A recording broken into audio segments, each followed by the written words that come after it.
এখানে প্রশ্নটিতে বলেছে যে দ্বিঘাত সমীকরণের বীজদ্বয় 3 এবং 4 সেই সমীকরণটির নির্ণয় করো। আমরা এখানে ধরে নিচ্ছি দ্বিঘাত সমীকরণের বীজ দুটি হচ্ছে আলফা এবং বিটা, সেক্ষেত্রে আলফা ইকুয়ালস টু 3 এবং বিটা ইকুয়ালস টু 4 আমরা ধরে নিচ্ছি।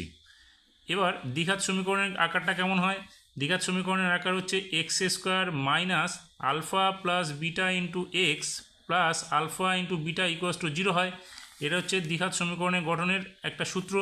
তাহলে এখান থেকে এবার আমরা কি করব, মানগুলো বসিয়ে দেবো। যেখানে আলফা ধরেছি কত 3 এবং বিটা ধরেছি আমরা কত 4, তাহলে এখানে x square minus alpha plus beta অর্থাৎ 3 প্লাস 4 ইন্টু এক্স প্লাস এখানে আলফা ইন্টু বিটা, তার মানে হচ্ছে 3 ইন্টু 4 ইকুয়ালস টু 0।